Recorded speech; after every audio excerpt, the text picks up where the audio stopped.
Hey guys, what's happening? Thanks for tuning in and coming back and watching. I appreciate it. I hope your day is going super awesome. I'm having a good time in On1 Photo Raw today, and I'm playing with one of my photos from London from a couple of years ago. Let me just hop into it. Here we go. Now this is one of my street shots. Just a snapshot, honestly, just like walking down the street. I just like the look. I'm drawn in by light and lines, and there's some contrast here. The buildings, the lines, you got the kind of the line going across the front of the photo. You got the arrows in the street, buses and street lights, and it's kind of blue hour. But the truth is the photo needs some work, and it's not an amazing shot. It's just something that I snap because it catches my eye, but I also just really like city streets a lot. So anyway, I'm going to take this photo and turn it into something a little bit more dramatic and a little bit more moody here in On1 Photo Raw. So let me just hop into that. Now the first thing I want to do is crop it and straighten it. So there's a crop tool over here, and you can just go up here, grab this level, and I'm going to use this line across the front of the foreground there. That's going to level the photo a little bit, and then I'm going to grab this 16:9 crop, and let's see, I'm going to do something like that, I think. Now, here's a way I think about it. I want to be careful that I keep those flags in this upper left corner in the photo. I also want to keep this line across the pavement in the photo because I don't want to lose that. I like that little bit of foreground element because, I could do something like, well, let me see. I got to pull this in a little bit. There you go. I could do something like that and crop it further, where I just got rid of that. But I got to be honest, I kind of like it. I don't know. I like having that line there. It gives me a little bit of, sense of depth or something. I don't know. Sometimes people ask me, like, why do I shoot things a certain way? And I just like lines, to be honest. They catch my eye and it helps kind of frame the photo. So I want to leave it in the foreground, but I want to make sure not to crop out the flags and stuff at the top. Everything else I think looks fine. So I'm going to say apply. And now I've got my base photo and I'm ready to go. I'm going to start here in the develop module. So I'm going to use this tone and color filter. So to me, develop, that's basically, if you're a Luminar user, it's kind of like raw develop, right? So you come in here and I got to look at my notes. I've got a little bit of contrast I'm adding and something about like that. I think I take down the highlights. No, I don't. I actually bring up the shadows a little bit. And what else? I do take down the temperature because it was post rain shower. It's kind of blue hour, so I like the color, if you will, that it's kind of blue. I like that time of day very much, and I like the lights reflecting on the streets. But I want to make it a little bit more blue because it wasn't very blue to me. So I'm going to add a little bit of saturation, so like 5 or 6, and something like 15 or 16 there on vibrance. So let me show you. Here's the before, and here's the after.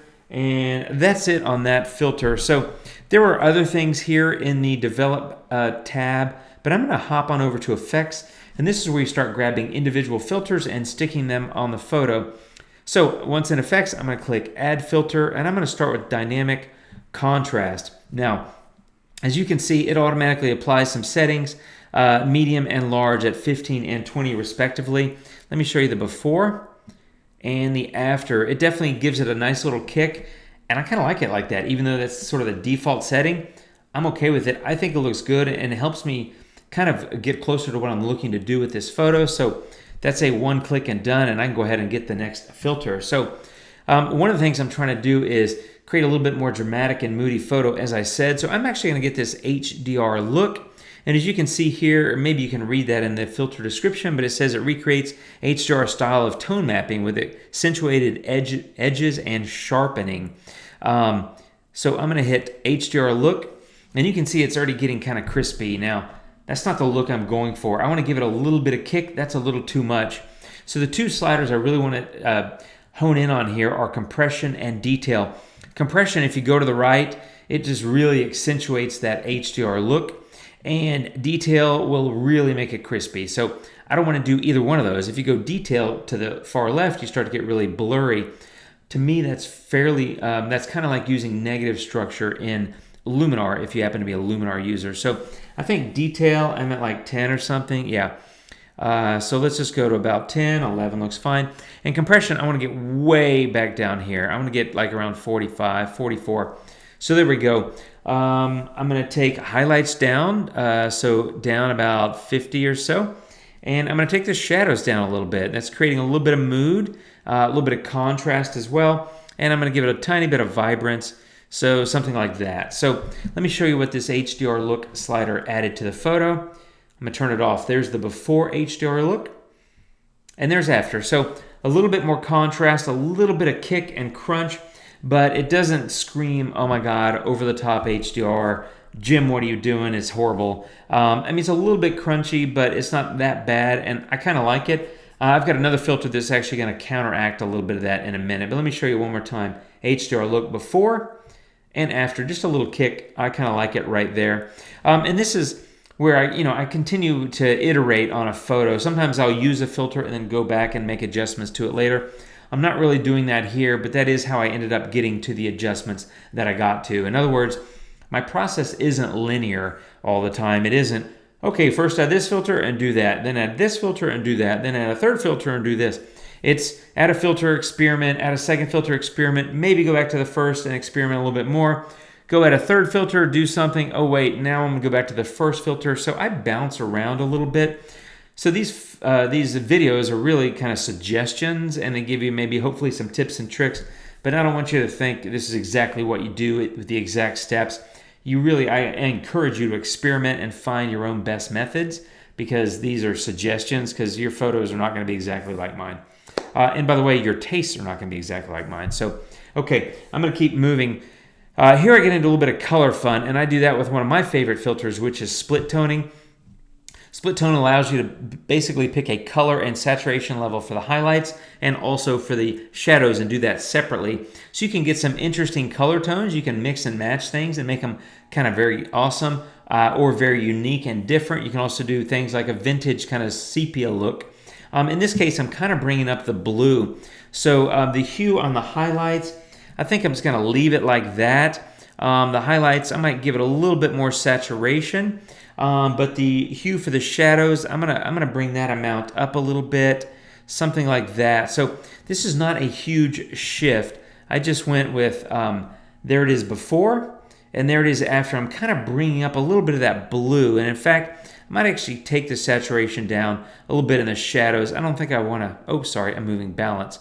Let me. If you double click that, it'll reset. Take the amount down in shadows. I don't want to overdo it. I'm just a twinge of blue color is all I'm doing. So there's before and there's after, just kind of creating that kind of, I don't know what the look is called. It's just kind of more blue. To me, it's a little bit cinematic, but I don't know if that's like anything that you consider cinematic would be cinematic to you and may not be to me. So I don't know if that's the right word, but basically it's more blue, kind of like more cowbell, right? It's more blue. So split tone before and after, just a bit more blue. And then the last thing I did is I'm going to go and get the glow filter. And if you look at the description, it just basically says it adds a soft focus, right? And it also is kind of like an Orton effect. And if you've seen my videos on Luminar, I use the Orton filter a bit. I really like it. So for glow, I'm just going to go with about 23 or so, something like that, 25, and I've got it on 10. And it's on soft light. You can change these kind of blend modes like that, but I kind of like soft light. I think it looks good. Let me show you the before and the after, and it adds a little bit of a soft focus.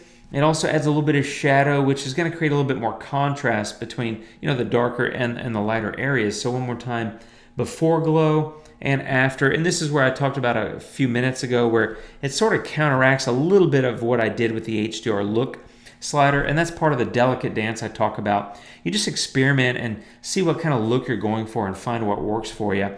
And really at this point, I'm about done. I mean, I would go add a filter like noise reduction, and I might just want to say strong. I feel like there's a little bit of noise in the sky. I don't remember the details. I can click here and find them. Let's see, ISO 500. So really not bad.